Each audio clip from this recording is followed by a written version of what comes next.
Bye. We're back again. Buddman and I. Buddman007 back here. Peace, everybody. He's hiding in the corner. Staying out of trouble. Trying to, anyway.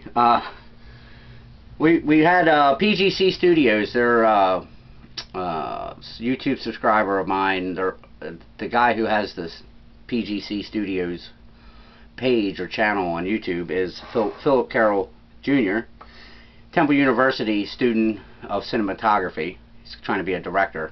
He did the map check video and the Words of Atonement video that are on YouTube. And when we were filming those gigs, you know, we brought weapons of our own to the set and used them and used them in the making of the videos. And they showed an extreme interest in learning about the weapons. Him and his crew, Alexander, nice job, brother, and Hasu Lee, nice job too. They're the only ones that can make it down. Phil Carroll Jr., Hasu Lee, and Alexander. I don't know how to pronounce your last name, brother, but we just call him Reggie. And we brought him to my house, broke out a bunch of weapons, gave him a bunch of schooling, you know, disassembly, how they work, how they function, how to clear them, difference between pistol cartridge, you know, rifle cartridge, assault weapon cartridges, you know, all the things we could basically give them that they could feel and touch, look at the bullets, you know, learn about caliber, diameter, size of shells, as much as we could do without, I guess, overloading our brains. And then we took them to the range, geared them up, took them to the range. They wanted to have a little feel of what it would be like to be, I guess, in the military, just so they get a better grasp if they're going to film something, how it feels and how they're supposed to look, how it really is portrayed. So we geared them up, took them over to the Quinn Farms, and hats off to Ray and Miss Pat. Thanks for letting us come over and teach these guys. And they were real quick learners. Philip had a little problem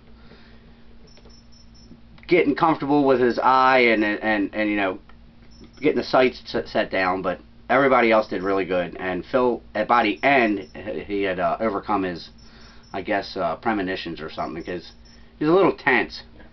Phil was a little apprehensive with using the weapons. They all were, considering none of them had fired anything, including a BB gun, before in their life. So we did a good safety talk with them, made sure they knew how to clear the weapons, made sure they had a good respect for them, and which they did. They were very humble. They were very astute learners. They picked up on things really quickly, and they were a pleasure to teach. Right. Absolute pleasure to teach. And they asked all the right questions. That is affirmative. And the best thing is they say the worst question you can ever ask is never asked. So any question you ask is better than none. And they asked plenty of questions. Never plenty. But they took away a lot of, I think they took away a lot of confidence after getting on range and actually seeing how guns react and you know, feeling, you know, it's a controlled explosion every time you pull a trigger. So, you know, we say fire in the hole and we say clear and we say, you know, gunner on range or whatever it is, but we do that for our own safety. We don't care what all the naysayers say out there. Yes. I was taught when you're on range, you're online, you say hot, clear, or fire in a hole if you're getting ready to fire, especially in an open area where could be other people in the woods, because we shoot on a bunch of different ranges, and if you don't clearly state that you're starting to shoot, well, then you're responsible for any damage. But if you know, it's just a common sense thing. Right.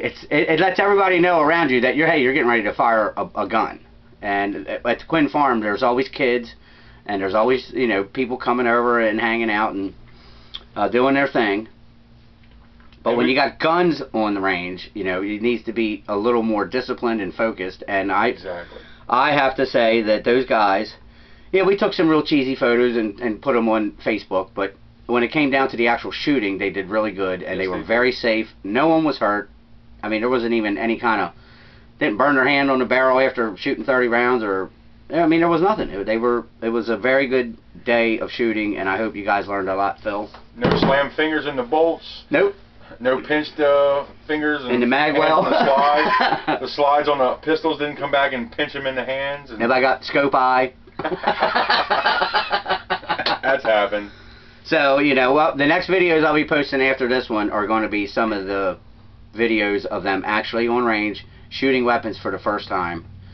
And try to give them a break, man. I mean, again, they never even fired a beat. None of them were in the Boy Scouts. None of them were in, you know, any kind of discipline thing except schooling. Right. You know, me and Buddman were in the Guard together, so we had a little more exposure to it. So just remember, these guys are in their early 20s. They've never handled weapons before. So please keep your comments to, you know, critiquing's one thing, yeah. Criticizing's another. You know, don't bash the hell out of them. No, they're not, you know, Delta Force, and no, they're not elite SEAL Team 6 and that sort of thing. And they don't claim to be. We weren't trying to teach them to be that way.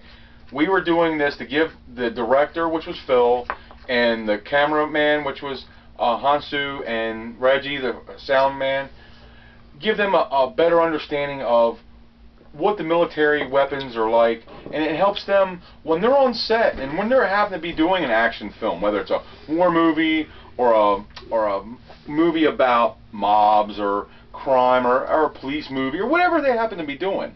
It's going to give them a little bit deeper understanding of what exactly goes on behind the scenes, or what a pistol feels like. How much does it weigh? What's the recoil like? What's a rifle recoil like? How much does that weigh? What's that feel like to carry one around half a day or all day? Well, we had them geared up pretty good. I had them wear chest rigs and fatigues, yeah. And they wanted to immerse them into a military like kind of scenario. Made them load their own magazines. Yeah, we didn't hand feed them nothing. Nope. I said, here's the way you do it. Click, click, yeah. and they all grabbed their ammo, and they also all bought their own ammo too, because this stuff's getting expensive. Yeah.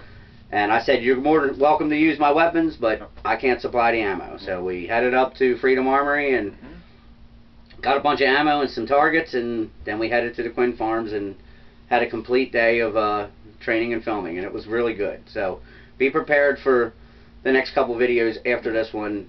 There's some little comical stuff. Of course, there's a little bit of us shooting, but I let them basically shoot most of the time, and I did a lot of filming of them.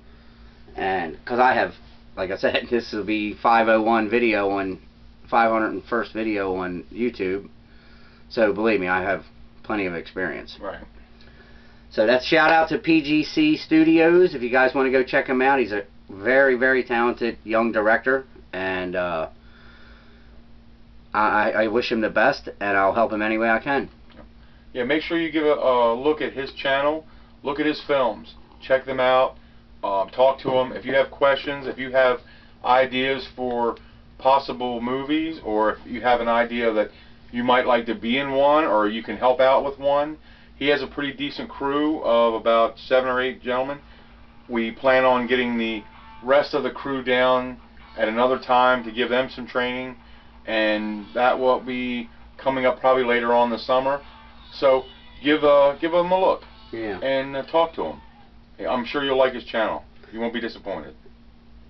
So that's what we got to say about that, and stay tuned for the actual film, the videos from on range. So God bless, and enjoy the Team Tigerstripe videos. I'm sure you'll like them. That's what we nicknamed it, Team Tigerstripe, because I set them up with all. We were all wearing Tigerstripe except Buddman, because his don't fit him anymore. I don't have them anymore, actually. True. So I don't have none to fit him, so he wore his own gear. But everybody else was in Tigerstripe. It looked pretty cool. So have at it, and I hope everybody had a safe Memorial Day, and I'll be in touch soon. See you guys. Peace. See you.